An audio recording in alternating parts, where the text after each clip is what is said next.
Namaskar girls. Last week we have completed our 7th chapter, that is Indian economy. We learned about Indian economy under various headings, and also we learned about the contributions of the economic thinkers like Thiruvalluvar, Mahatma Gandhi, Nehru, Ambedkar, Rao and Amartya Sen, isn't it? Today we are going to move to the next chapter, which is based on the previous chapter. The previous chapter we learnt about the Indian economy, the status of Indian economy and other things. Now we are going to learn the Indian economy before and after independence.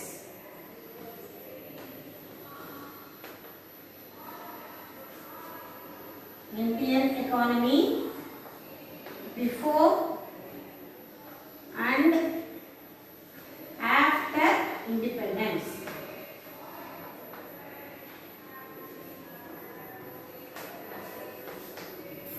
Why do we need to learn about this? What is the importance of learning about the Indian economy before and after independence? We all know when did India get freedom, isn't it? We all know that on 15th of August 1947 India got freedom, isn't it? From whom we got the freedom? That also you have learned in your social classes. From the British.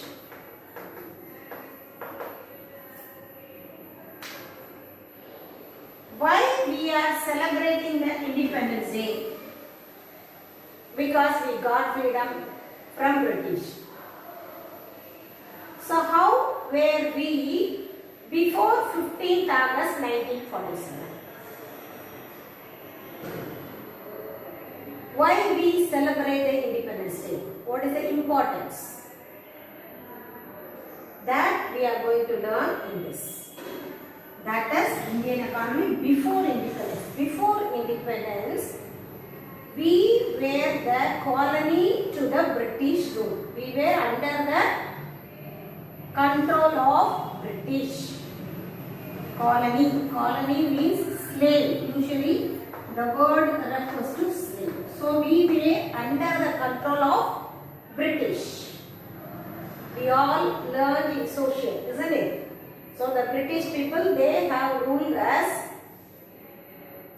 more than 200 years, isn't it? From 1600 they came.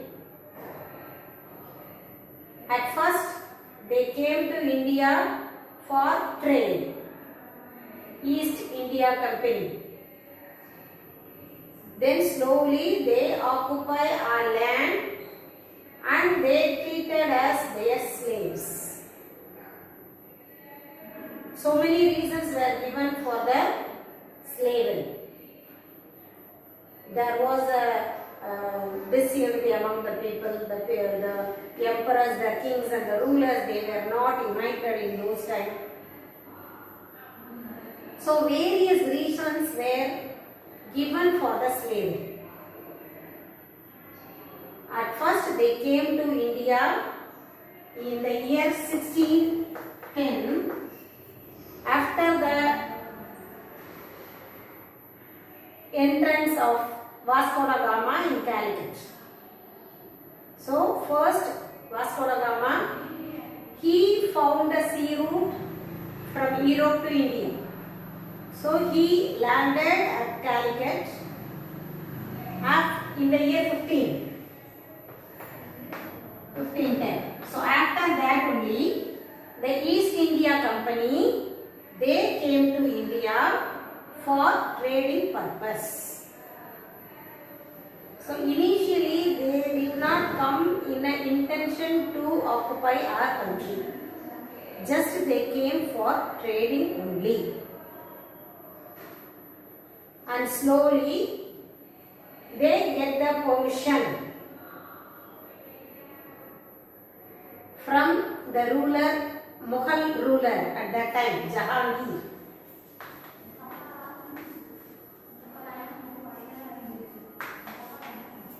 So, from the Mughal ruler Jahangir, Sir Thomas Roe, he got a special permission for trade.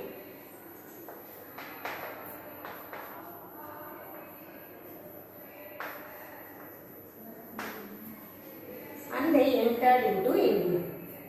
Slowly they occupy our land. They not only control the political, they also interfere in our economic activities also. So, there is a need of studying the Indian economy before independence also. These are the things you have already learnt in your previous classes. While we are calculating the Indian British ruling in India, we have divided into 3 phases. That is, period of merchant capital, period of industrial capital, period of financial capital. So, more than 2 centuries or more than 2 to 3 centuries, we were under the control of British, and the British people, they exploited our resources and they interfere in our political, economic activities. During that time, the economy was very, very poor. The performance was very, very poor. So how? And that period is divided into 3 phases, 3 stages. First one is period of merchant capital.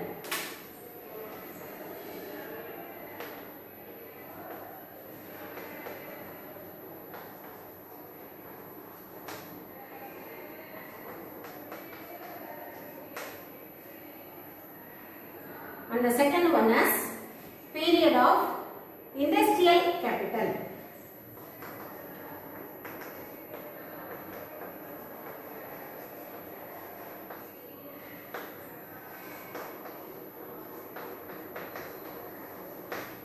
And the third one is period of finance capital.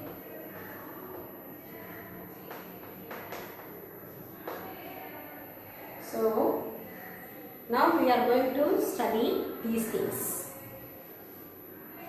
The period of merchant capital was between 1757 to 1813.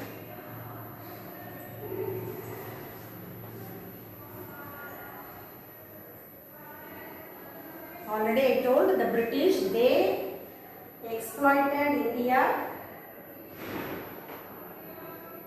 for more than 2 centuries. So on the basis of the form of the colonial exploitation, the economic historians, they divided the Indian economy into 3 phases.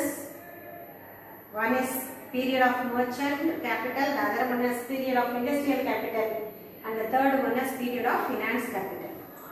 The period of merchant capital extends from 1757 to 1830.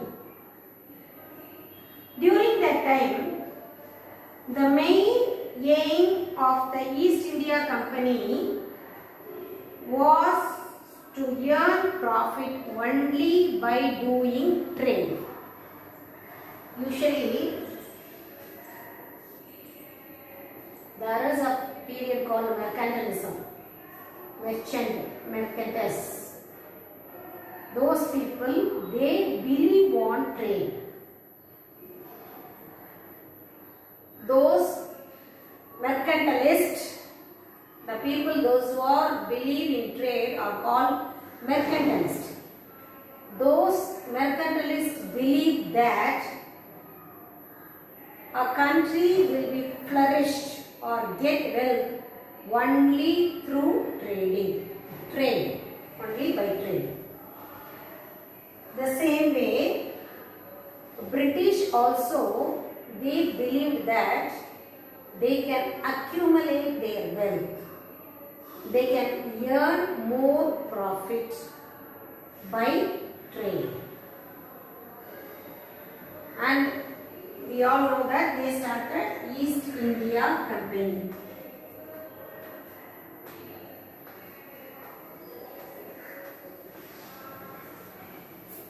Isn't it?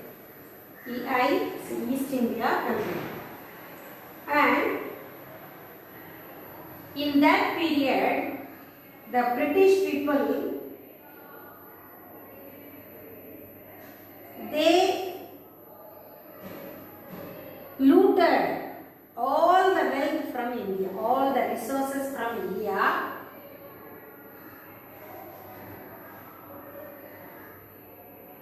and they developed their industries in Britain. So, the capital was taken from India and it was invested in Britain. They have done trade here. By trading they earn profit. The profit, which is considered to be a capital, was not invested in India, it was invested in Britain. So, they looted the capital from India and they invested the capital in Britain.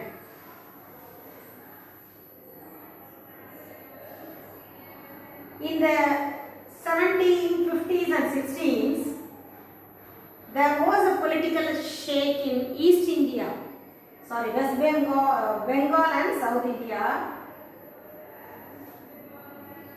And then the objective of the monopoly trade was fulfilled.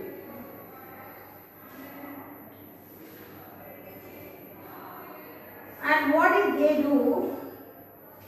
They succeeded generating a huge surplus which were taken to England,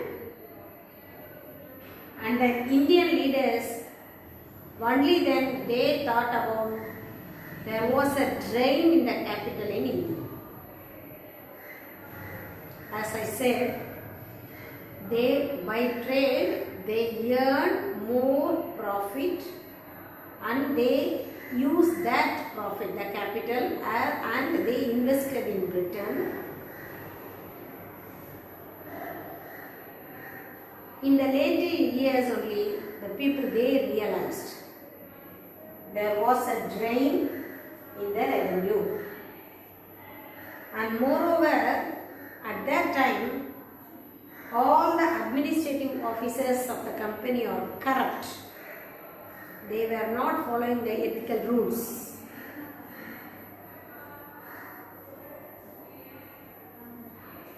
So the first period is called the period of merchant capital, where Britain looted our wealth, exploited our wealth, earned more profit by doing the monopoly trade, and they invested the capital in Britain. That is the period of merchant capital. Second one is the period of industrial capital. It extends from 1813 to 1853, more than 40 years. Period of industrial capital. In that period, India worked as a market of textile industries.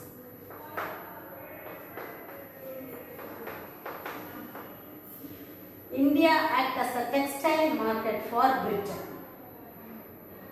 The British people, they got all the raw materials from India. They took away all the raw materials from India. They had taken to Britain and they send again as a finished goods. For example, if it is a textile industry, the raw material is cotton, isn't it? So they had taken the cotton raw material from India. They export cotton from India and they import as materials, cloth materials, finished goods from Britain. So India worked as a market for the textile, British textile. Usually நம்ம அப்போது நம்மகிட்ட handicraft கைத்தறி தொழில்கள்லாம் நிறைய இருந்தது.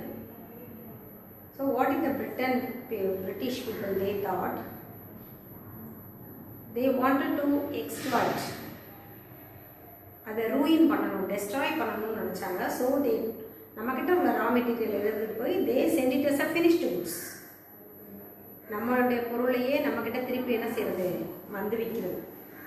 நம்மளுடைய பஞ்சு, நம்மளுடைய நூல் எல்லாத்தையும் எடுத்துகிட்டு போயிட்டு அங்கே மெட்டீரியலாக செஞ்சு திருப்பி நம்மக்கிட்டே கொண்டு அதிக விலைக்கு விற்கிறது.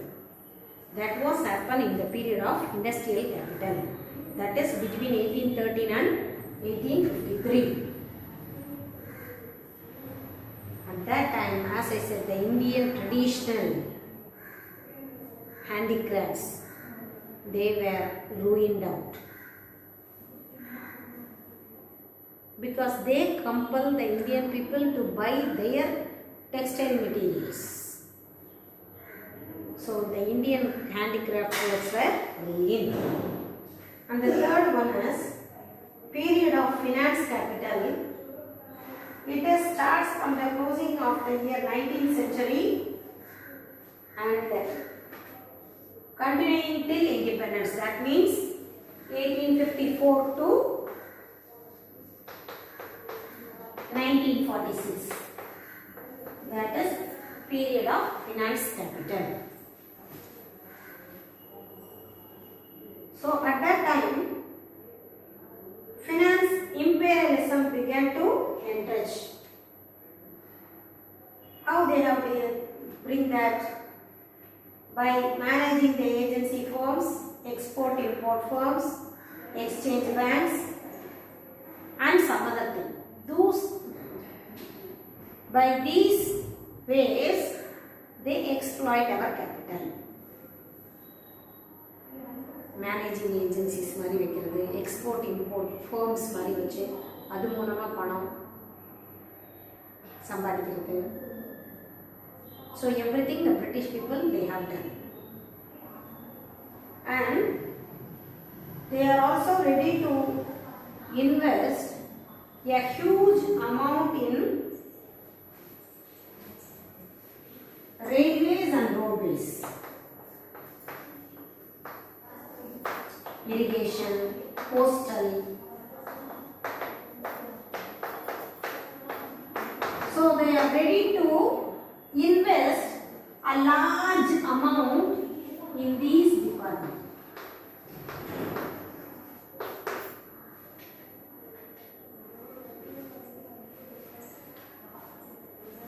Because they all know by investing in this department they will earn more profit.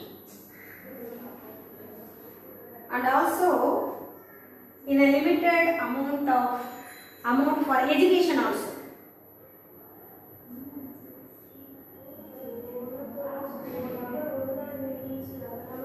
And sorry guys, they have decided to plunder the Indian capital. What do you mean by plundering? Looted, கொள்ளையடிக்கிறதுன்னு சொல்றோம்ல. So they are ready to plunder the Indian money by investing a massive amount in these items. And then the railway construction policy of the British, it led to the unimaginable as well as uneconomic. The taxpayers who are very poor, the Indian taxpayers, in those days also the people they have to pay the tax, land tax, during the period of kings and small kings, they ruled the country. Though in that time also they have to pay the tax for land and other things. So the poor Indian taxpayers, they are compelled to finance for the construction of railways. They are willing to invest a large amount in these departments. That amount also they collected from the Indian taxpayers. They did their investment of their own. They collected the money from the Indian and they invested here. And also the East India Company, it handed over the political power to the British government in the year 1858.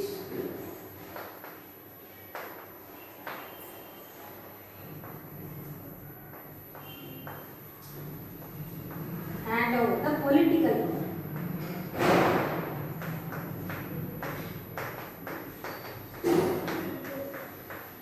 In the year 1858.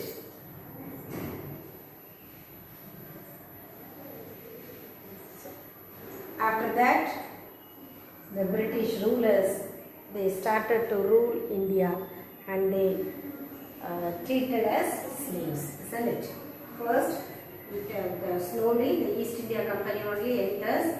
It slowly occupies by these periods, and at last the political power was handed over to British people. And the next one, the decline of handicrafts. As I said already, in the period of industrial capital, I told the British people, they exports the finished goods from Britain to India, and they compelled us to buy that.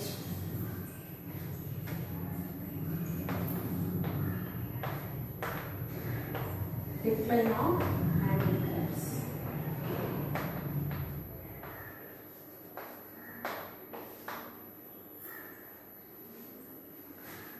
So the Indian handicrafts products, it has a worldwide market at first. The Indian exports consist hand-weaved cotton and silk, calicos, artistic wares, wood carving. So at first we were good at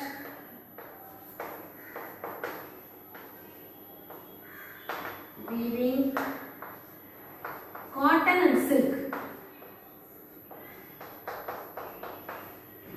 and artistic work, wood carving. So these are the things where exported to other countries in the earlier period.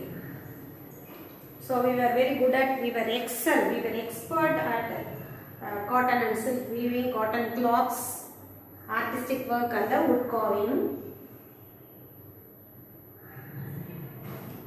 By the discriminatory tariff policies, the government purposefully destroyed our handicraft work. What do you mean by tariff policies?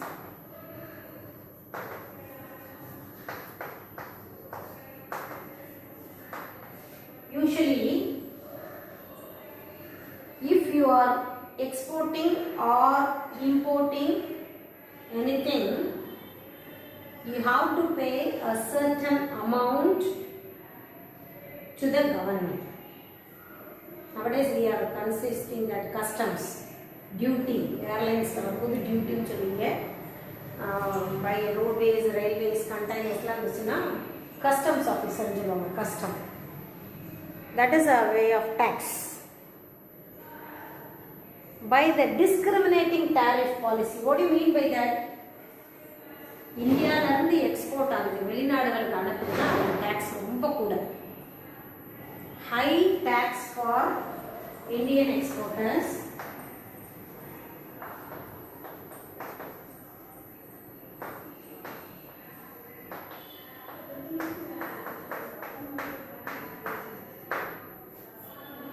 இந்தியால இருந்து ஒரு பொருள் நம்ம ஏற்றுமதி பண்றோம் அப்படின்னா அதுக்கு ரொம்ப டாக்ஸ் வரும்.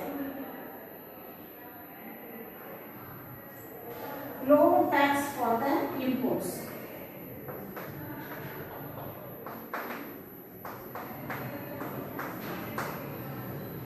What would happen? People, those who are producing excess, surplus, they can't export their goods to the other countries. So the discriminating tariff policy na ஒவ்வொருத்தருக்கும் ஒவ்வொரு மாதிரி. இப்போ பிரிட்டன்லேருந்து வருது அப்படின்னா அதுக்கு ரேட்டை குறைச்சிக்கிறது, டேக்ஸ் குறைச்சி போடுறது. இந்தியாவிலேருந்து போகுது அப்படின்னா அதுக்கு டேக்ஸ் கூட அப்படின்னு சொல்லும்போது the people those who are doing the work they won't pay export, isn't it? So by doing these things it purposefully ruin the handicraft exports. And then the disappearance of Nawabs and kings, there was no one to protect Indian handicrafts because everybody comes under the control of British, so they were not able to take care of the Indian handicrafts, and then they were not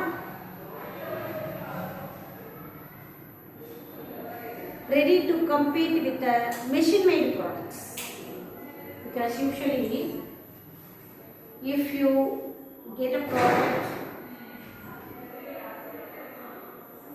you all went for Diwali purchases, and if you buy in Cortex or Khadi, the amount of the rate will be high because they are doing the work by their own hands, weaving.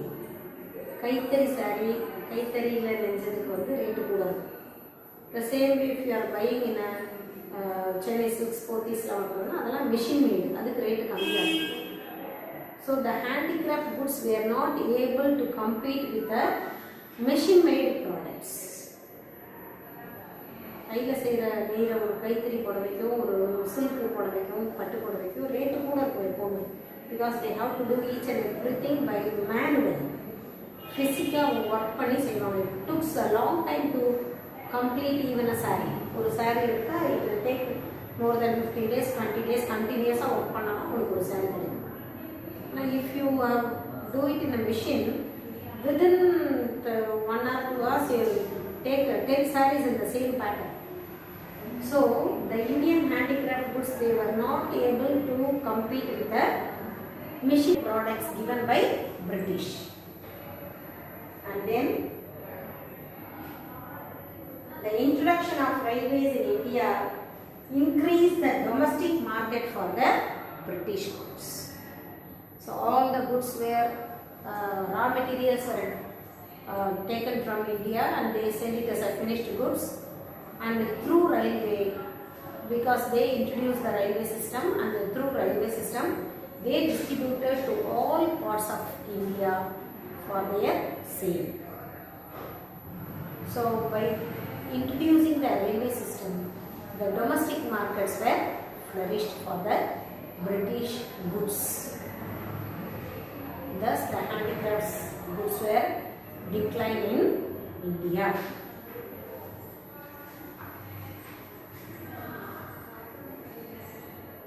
So let me complete today's topic within this. After watching the video, take a book. Only 2 pages I have taken. Read all the 2 pages.